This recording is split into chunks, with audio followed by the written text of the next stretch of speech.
देखिए क्वेश्चन में कहा गया from a point P on the ground the angle of elevation top of the 10 metre tall building is 30 degree. तो चलिए पहले तो मैं आपको वो वाला डायग्राम दिखाता हूँ जो एनसीईआरटी बुक में बना हुआ दे रखा है। हालांकि हम ये वाला डायग्राम नहीं बनाएंगे, ये सिर्फ मैं आपको समझाने के लिए आपको बता रहा हूँ। अभी हम जो एग्जाम में जो करके आएंगे, जो पेपर में डायग्राम बनाएंगे वो अलग तरीके से बनाएंगे, क्योंकि इतना टफ डायग्राम बनाने में हम मेहनत नहीं करेंगे, ये सिर्फ समझाने के लिए है। देखिए पॉइंट पी से ग्राउंड पे एक एलिवेशन टॉप दे रखा है कितना, 10 मीटर टॉल बिल्डिंग। तो देखिए ये एक बिल्डिंग दिखा रखी है, इसकी लेंथ कितनी है बच्चों, यहाँ पे 10 मीटर लंबी बिल्डिंग है, ये हाइट इसकी।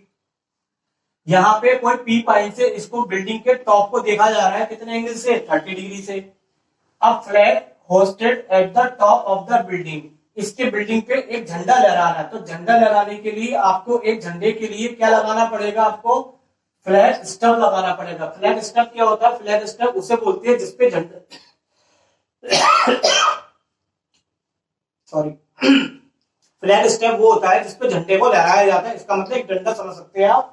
तो यहाँ पे एक स्टैंड लगाना है झंडे के लिए, तो ये क्या हो गया, फ्लैग स्टंप हो गया। The angle of elevation top of the flag stamp is P, और देखिए इसी पॉइंट पी से एक तो बिल्डिंग के टॉप को देखा गया तो एंगल 30 डिग्री। देखिए इसी पॉइंट से अगर हम झंडे के टॉप को देखते हैं तो एंगल आपको कितना दे रखा है, 45 डिग्री का एंगल आपको यहाँ पे दे रखा है। Find the length of the flag step, flag step की लेंथ यानी कि ये आपको h इसकी हाइट मान लेते हैं तो ये निकालना है एक बात। दूसरा the distance of the building, building की डिस्टेंस कहां से निकालनी है, फ्रॉम द पॉइंट पी, यानी कि यहां से निकालनी है 2, इसको कुछ नाम दे देंगे x। अब ये डायग्राम अगर हम पेपर में बनाते हैं तो बच्चों आप इसमें ड्राइंग करते रह जाएंगे, टाइम निकल जाएगा और इस तरह का क्वेश्चन हमारा सॉल्व नहीं हो पाएगा। अब मैं आपको वो वाला डायग्राम बताता हूं जो आपको यहाँ पे बनाना है। तो चलिए हम क्वेश्चन, मान लीजिए कि आपको ये क्वेश्चन दे रखा है और डायग्राम नहीं दे रखा है, ये मान के चलिए किसी क्वेश्चन में डायग्राम नहीं मिलेगा, तो हमें किस तरीके से करना है। तो देखिए यहाँ पे एक पॉइंट पी है ऑन द ग्राउंड, तो ये मैंने ग्राउंड बनाया, ग्राउंड पे एक पॉइंट पी ले लिया।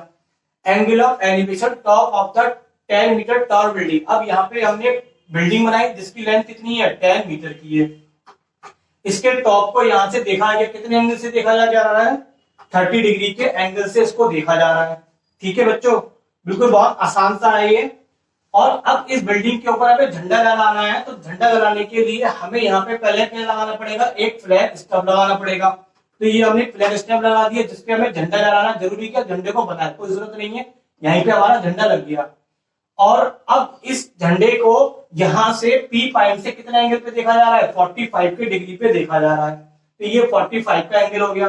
फाइंड क्या करना है, इस फ्लैग स्टेप की हमें लेंथ निकालनी है जिसको हमने क्या नाम दे दिया, h नाम दे दिया।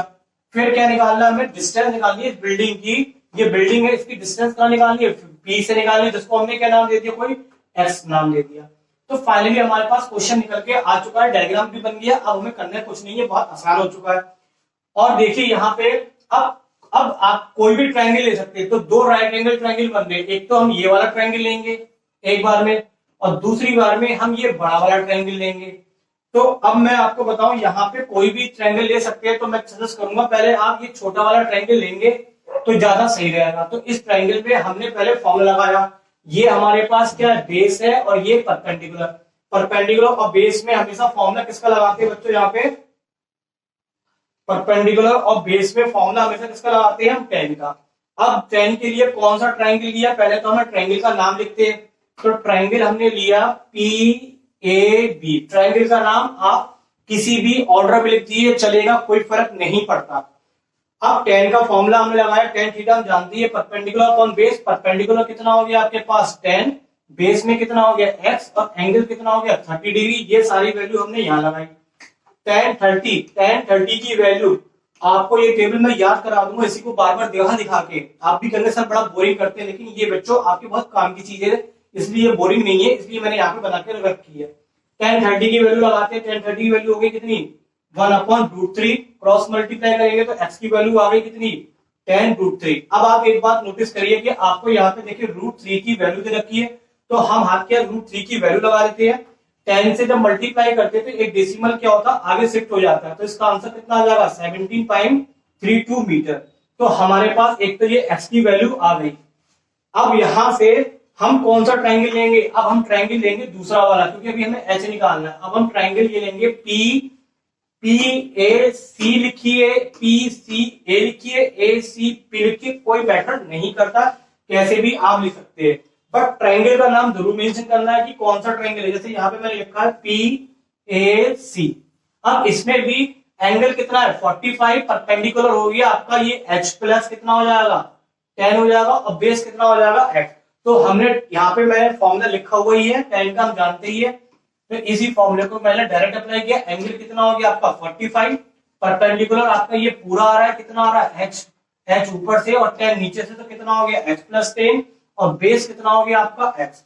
अब यहाँ पे 1045 की जो वैल्यू देखेंगे, तो 1045 की जो वैल्यू है वो कितनी है आपकी? 1 है।